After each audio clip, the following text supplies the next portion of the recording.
Hi, this is Shadi, and today I'm gonna propose the rules for the Kimura Gracie Cup. Now, a while back, I proposed an idea of a Kimura Gracie Cup each year on October 23rd to commemorate this match in front of you that happened in 1951. So everyone from all grappling disciplines know who these two are, and everyone loves Kimura. So I proposed a tournament of a Judo team versus a BJJ team, and it happens one year in the Maracana Stadium, just like this match, and the second year is in Japan.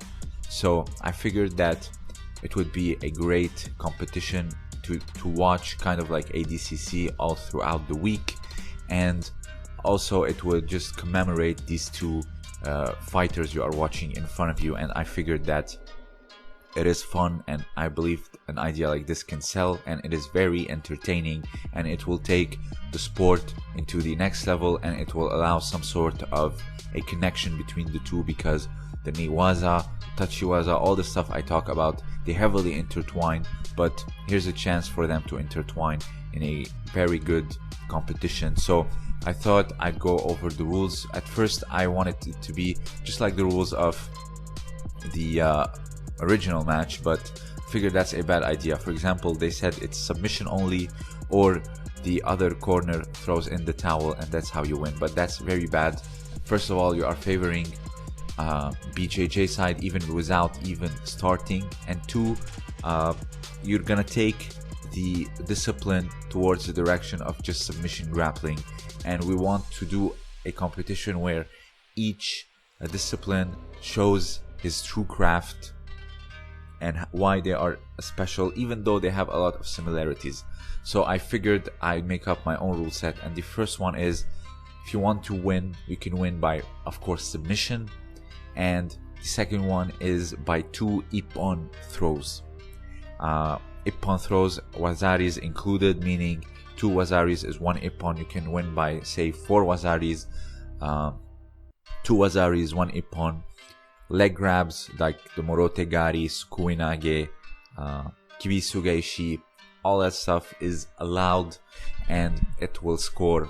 So but for example, a judoka, someone like Ono or Maruyama, that hits a very clean and swift uchimata, you cannot get up and disengage after the throw waiting for the fight to be on the feet once again. So once the fight goes to the ground, you have to engage again.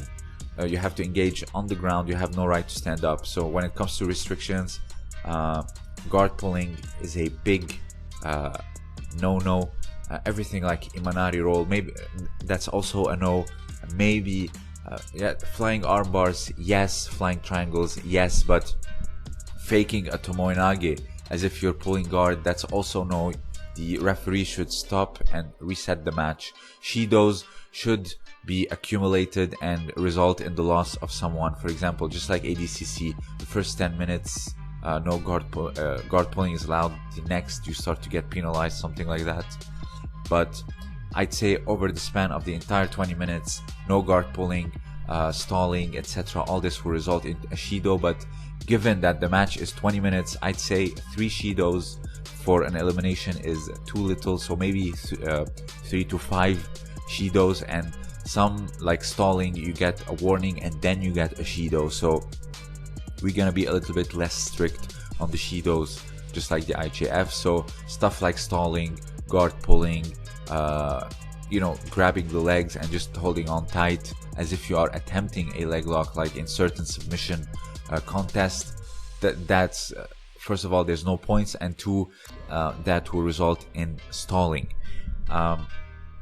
So first you have everyone showing the beauty of their own craft, the submissions, the berimbolos, etc. for BJJ, and you have takedowns, the swift ippons that can also get you the win, just like in Judo and IJF. So but two ippons, because just one is not enough, and takedowns happen very rarely, and some even let you take them down so they can pull guard and then engage on the ground. So I'd say two ippons is good, and I don't think that's gonna be a problem for the judokas. So the BJJ can also work on their wrestling, their double legs, their single legs, their ankle picks, and also it's a gi competition to commemorate the olds, the classics, the traditional, no flashy rash guards, just a white gi, blue and white, or white and red belt around, but they're both wearing white, so keep it classical.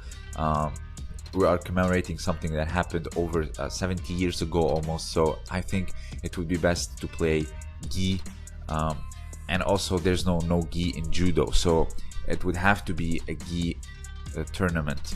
And also it's 2 rounds of 10 minutes, just like them. You get cornered between the round for your sensei to give you tactics, so on and so forth, and then you engage back. For example, here the kumikata you are watching, that should result in a warning, and you have to immediately engage to keep things going and interesting and not stall. That's why a lot of these matches back in the day, they lasted for like 45 minutes, 1 hour, 55 minutes, like the old jiu-jitsu, judo rivalries, etc. So I think this, when it comes to leg locking, at first, at least the first batch of judokas, yes, they should be introduced to leg locks, but I'd say we'd limit them at least for the beginning, because not everyone is familiar with them. At least, like I said, not the first 5 or 10 years of judokas, or the first batch of judokas will know about leg locks. So we'll keep it simple, something like the straight ankle lock and the calf slice, nothing targeting the knee, at least not yet. Maybe later on when they start to think about, we are going against some of the best leg lockers in the world and ground grapplers of the world, so let's pick up and regain our leg locking abilities. So that's a plus in order to take judo also in the right directions, just to teach them a little bit of leg locking, how to get them in, how to escape them, and put them in the curriculum of examinations. At least maybe only high level black belts in judo can do leg locks, and just everything from national, so on, just maybe barely any leg locks, just so we can reintroduce the leg lock game in judo. At least at the beginning, no targeting of the knee, so toe holds, straight ankle locks, calf slice would be nice in order for you to familiarize with leg locks and also to know how to defend them. So that's my take on leg locks, at least for the beginning, because I know whatever competition you start, like UFC, etc., it's gonna evolve. It's not gonna stay the same, but you are introducing someone like judo team, which literally has been prohibited from doing leg locks 100 years. So we ease in on the leg locks, and then we start to see how it will go afterwards. And like I said, the ippons, the shido, and the submission will get you the win. Wrist locks also, yes. Neck cranks and spine locks maybe not, like pulling the jaw backwards, no. But for example, doing the rear naked choke like Gordon Ryan, where he locks the jaw, or like Khabib did on Conor McGregor, I think that's okay. That is in itself is not bad. So, but it's in a gi, so it has to be in a gi, because to keep the classical sense of it, and also just to keep it, judo in itself is a bit more traditional than BJJ, so it's nice to keep the old school. Not everything tradition is like something bad, so the gi has its things, and also you can still do double legs and single legs, so on and so forth, and also you can defend better with the gi. So imagine these fixtures. First one being Yeldo Smetov or Ryuju Nagayama versus the Miyao brothers. You have Nikki Ryan versus Joshiro Maruyama. You have Shohei Ono versus Kron Gracie. You have maybe Travis Stevens against Lachlan Giles. Lachlan Giles, he's the professor of Craig Jones, and also Travis Stevens, yes, he is a BJJ black belt, but his career, the competitive career, he has it as a judoka, so he might be best considered as a judoka first. So going up against Lachlan Giles, and you have, for example, Gordon Ryan against maybe Bekka Kviniashvili. That would just be a battle of pure strength and also good technique. So you can have an endless amount of possibilities. Kayla Harrison, a good judoka. The females like Ami Kondo, Tamaoki, Tsukasa Yoshida with their turnovers and their sweeps and their osaikomi on the ground. You have Daria Bilodid with her extremely long limbs for triangles and her judo. So you can have a lot of good things in this particular cup, but you have to study the rules and give each discipline their own advantages for order to them to show their craft and keep things I'm not gonna say separated, but with different expressions. So you can have judokas with like swift takedowns, but you know, mediocre grappling, and that maybe they can stall with osaikomi. Also, stalling with osaikomi, maybe that should be also a penalty. You have to engage into a submission, not just pin and then stay there. If you have your, for example, one ippon,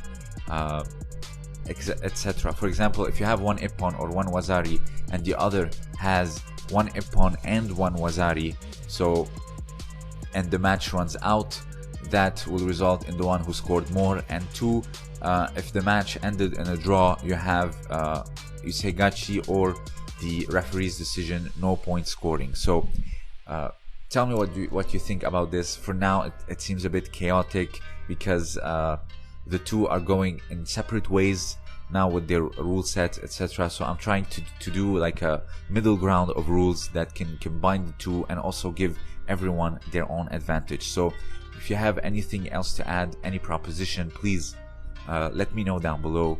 This was Shadi, and thank you for listening.